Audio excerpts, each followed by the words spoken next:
Oh là là, le petit coup de sifflet exceptionnel, vous en avez l'habitude. Chaque vendredi, après le journal de 7h30, on vous retrouve Emmanuel Galasso. Bonjour. Bonjour Maxime Yeddo. Pour parler foot, une fois n'est pas coutume, on a parlé football, on va dire, dans la cité, notamment à l'Assemblée nationale, avec ces derniers jours une question au cœur du débat politique. Faut-il interdire la fameuse multipropriété dans notre championnat ? Absolument, Maxime. Et c'est Éric Coquerel, député LFI, qui est à l'origine de la proposition de loi qui vise à interdire la multipropriété dans le football français. Proposition de loi tout de suite signée par des députés de tous bords. On a enfin un sujet sur lequel nos députés arrivent à se mettre d'accord. Et ça, c'est la magie du foot. Et ça, c'est beau.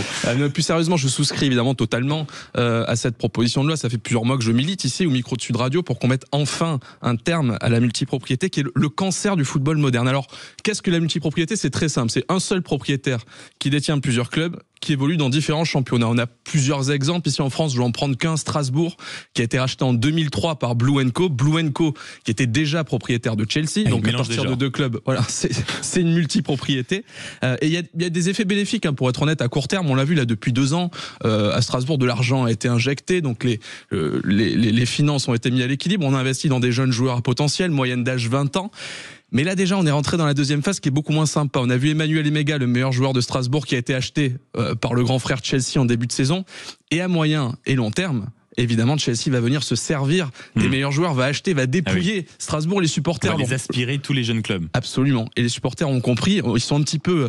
Ce club est désincarné. On a l'impression de voir l'équipe réserve de Chelsea. Et surtout, si le propriétaire décide de vendre, ici un coup dur, qu'est-ce qui va se passer ? Il va pas vendre Chelsea, il va vendre Strasbourg. C'est toujours le petit qui est vendu, qui est la variable d'ajustement. Et dans une multipropriété, c'est le grand club, la locomotive, la tête de gondole, qui récolte toujours les fruits de ce système. Et c'est une perspective inquiétante. J'insiste là-dessus parce que sur nos 18 clubs français engagés en Ligue 1, il y en a 10 qui appartiennent à une multipropriété. Chiffre énorme. Plus de la moitié des clubs français sont concernés. Donc oui, à 100% pour qu'on l'interdise. Je suis à fond avec nos députés. Et j'irai même encore plus loin. Parce que si c'est seulement nous, les Français, dans notre championnat qui le faisons, on va être les dindons de la farce. Il faut que ce soit fait à l'échelle internationale pour qu'il y ait une équité. Donc là, c'est à la porte de la FIFA qu'il va falloir aller frapper pour que la FIFA donne le coup de sifflet final de cette grande mascarade. Le regard sur le sport signé Emmanuel Galasso tous les vendredis après le journal de 7h30.